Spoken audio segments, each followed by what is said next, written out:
আসসালামু আলাইকুম, welcome to my Nishi blog. আজকে আমি রান্না করব বিরিয়ানি। আমি এখানে প্রায় 2 কেজির মতো গরুর মাংস নিয়েছি। এখন আমি দিয়ে দিব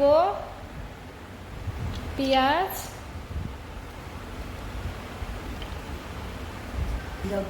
এখন দিয়ে দিচ্ছি জিরা বাটা, কাজু বাদাম, পরিমাণ মতো দিয়ে দিচ্ছি 2 চামচ গুঁড়া মশলা, মরিচের গুঁড়া। আপনারা আপনাদের পরিমাণ মতো দিতে পারেন। আমি একটু ঝালটা বেশি খাই তো তার জন্য একটু বেশি দিলাম। এখন দিয়ে দিচ্ছি স্বাদ মতো লবণ।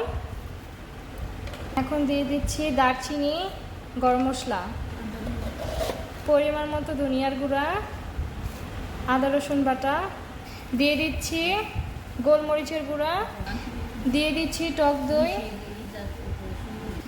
দিয়ে দিচ্ছি সয়া সস। এখন দিয়ে দিচ্ছি রাঁধুনি বিরিয়ানির মশলা 2 প্যাকেট। ভালোভাবে এখন মাখিয়ে নিব। দিয়ে দিচ্ছি পরিমাণ মতো তেল।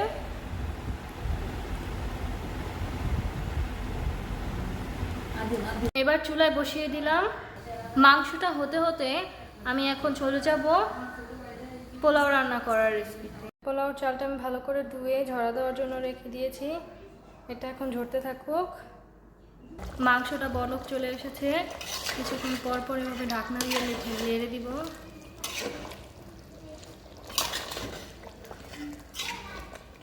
এখন ঢাকনা দিয়ে ঢেকে দিব সেদ্ধ হওয়া পর্যন্ত। মাংসটা আমার কষানো হয়ে গেছে। এখন আমি পরিমাণ মতো পানি দিয়ে দিব। এখন জালটা বাড়িয়ে 1 ঘন্টার জন্য রেখে দিব।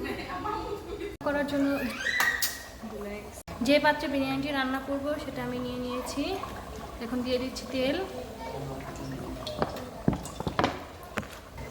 দিয়ে দিচ্ছি পেঁয়াজ,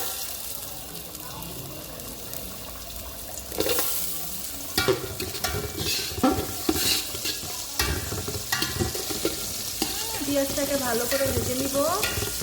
মধ্যে দিয়ে দিচ্ছি তেজপাতা, গরম মশলা আর দারচিনি, দিয়ে দিচ্ছি 4-5টা কাজু বাদাম। মাংসটা প্রায় হয়ে গেছে। এখন পানিটা শুকানো পর্যন্ত রাখতে হবে। এর মধ্যে দিয়ে দিচ্ছি 4-5টা কাঁচামরিচ,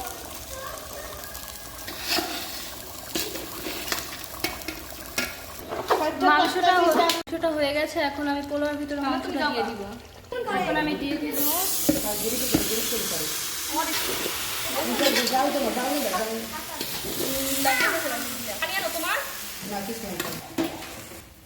এখন দিয়ে দিব পরিমাণ মতো পানি। পরিমাণ মতো পানি দিয়ে জালটা বাড়িয়ে দিতে হবে। হাই স্পিডে জাল দিয়ে দিতে হবে। ঢাকনা দিয়ে ঢেকে দিব।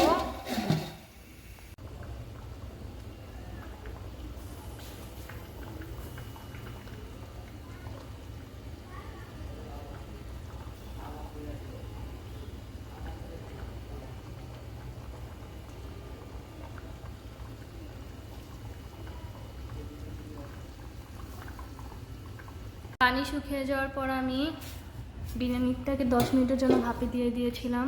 নিচে অবশ্যই একটা মোটা তাওয়া দিয়ে দিব। বিরিয়ানিটা পুরো পারফেক্টভাবে ঝরঝরে হয়ে গেছে। কিছুক্ষণ পর ঢাকনা উঠিয়ে লাড়া দিয়ে দিতে হবে। এখন আমি বিরিয়ানিটাকে প্যান থেকে নামিয়ে নিব। এটা খুব পারফেক্টভাবে হয়ে গেছে। এখন আমি এই বিরিয়ানিটাকে সার্ভ করব। বিরিয়ানিটা পারফেক্টভাবে হওয়ার পর আমি প্যান থেকে নামিয়ে আমি এটা সার্ভ করে নিয়েছি। বিরিয়ানিটা পুরো পারফেক্টভাবে ঝরঝরে হয়েছে। আপনারা যদি এরকমভাবে টিপস ফলো করেন তাহলে আপনাদের এরকম সুন্দর পারফেক্টভাবে বিরিয়ানিটা হবে। যদি ভালো লাগে দয়া করে চ্যানেলটাকে সাবস্ক্রাইব করে দিবেন। সাবস্ক্রাইব করে আমাদের পাশে থাকবেন। ধন্যবাদ।